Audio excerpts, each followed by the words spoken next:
We've almost reached the end of our long journey through all of physics.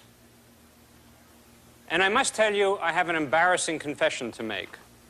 And that is that we don't yet have all the answers. Throughout our history, explorers, kings, and commoners alike have gazed at our heavens and wondered upon its history. We came up with tales of gods and angels, from the Greek god Nyx to the Egyptian god Nut. And now, we have evolved to explain away many previously unknown phenomena with physics equations and computer modeling. But there are still some who say that there's a lot of space in our knowledge.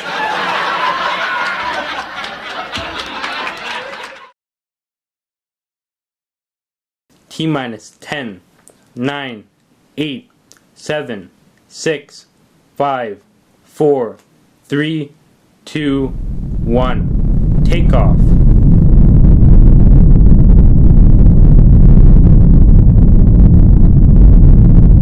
Takeoff successful.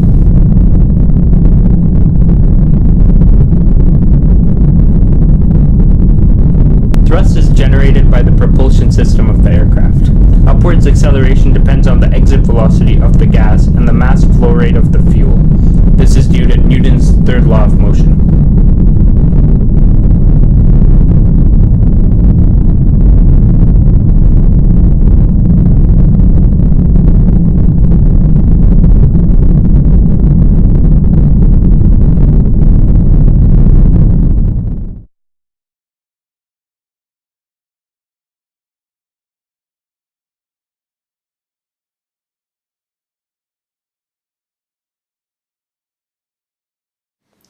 Now, the rocket is in orbit at 30,000 kilometers an hour.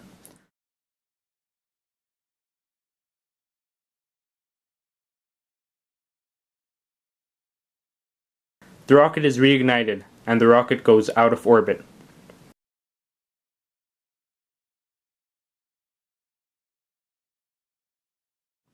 And now, our scientist Chad Kerr hurtles into space at 60,000 kilometers per hour.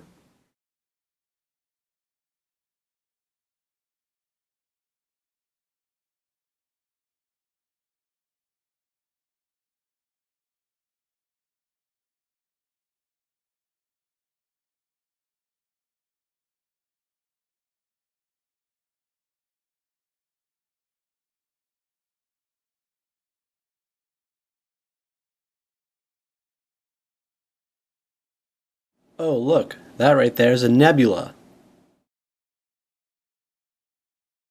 A nebula is a large interstellar cloud of dust, hydrogen, helium, and other ionized gases. Due to the large density of some regions of this nebula, this particular nebula is a star-forming nebula. The denser parts of the star-forming nebula slowly contracts due to gravity. As it contracts, its temperature, density, and pressure increases. If it contains enough matter, it will heat up to approximately 15 million Kelvin. Now, at this temperature, nuclear reactions in which hydrogen fuses to form helium start.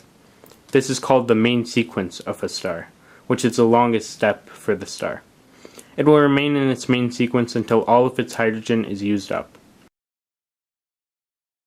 The main sequence of a star lasts for longer the smaller the star is. For example, the Sun's main sequence will last another 5 billion years. Larger stars, like the ones that will become black holes, main sequence only lasts about 100 million years. At the next phase, large stars switch to helium as their fuel source, fusing it into carbon and oxygen. Meanwhile, some helium cools and expands, making the star a red giant or a red supergiant, depending on its size. The largest stars continue fusing bigger and bigger elements, and looks like an onion, with an outer shell of helium, then layers of carbon, then neon, then oxygen, then silicon, then a core of iron. Notice the heavier elements are towards the core.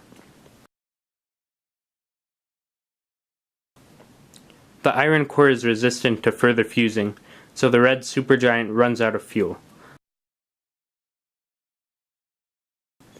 For the star to fuse past iron, external energy is often required. Now, the gravity is not held back by the heat of fusion anymore, so the star collapses. The rapid collapse of the star results in a massive rebound that creates a supernova and makes the core a lot denser, creating elements such as silicon. At this point, if the remaining core is less than 3 solar masses, electrons and protons fuse together, leaving only neutrons. This is called a neutron star. If the core is greater than 3 solar masses, the density of the core is so high that it becomes a black hole.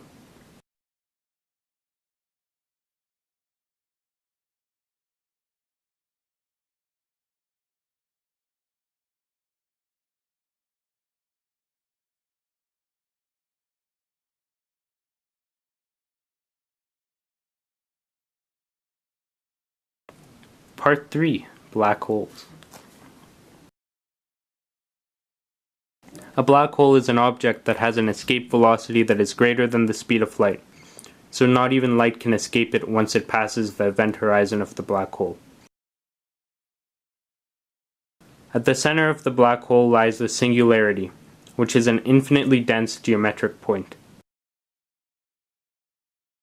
Since most stars are rotating, the angular momentum must be conserved when it converts into a black hole. So, most black holes are theoretically rotating black holes. A rotating, uncharged black hole is called a Kerr black hole. A black hole that doesn't rotate and has no electric charge is called a Schwarzschild black hole. Due to the electromagnetic force being stronger than the gravitational attraction, it isn't expected that black holes with significant electric charge will ever be created. A black hole will keep gaining mass and size as more and more mass falls into it, and can eventually become a supermassive black hole. Due to the conservation of angular momentum, objects falling into a black hole will sometimes orbit around it before falling behind the event horizon. Enough of this matter will form an accretion disk. The accretion disk will have a lot of friction, converting energy into vast amounts of electromagnetic radiation. Around a supermassive black hole, this accretion disk is one of the brightest things in the universe and is called a quasar. Sometimes a matter-antimatter pair will appear at the edge of the black hole. The antimatter could be pulled into the black hole, making it a bit smaller. The matter would escape the black hole in a process known as Hawking radiation. This is a way that a black hole could evaporate.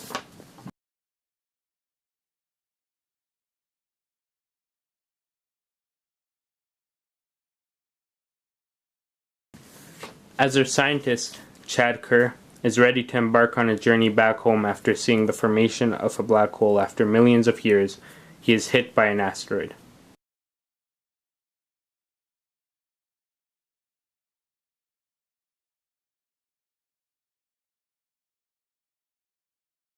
No!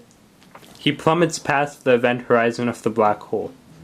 The distance between the front of his spaceship and the back, and the massive gravitational pull of the black hole creates a massive tidal force, and Chad's spaceship gets stretched in a process known as spaghettification.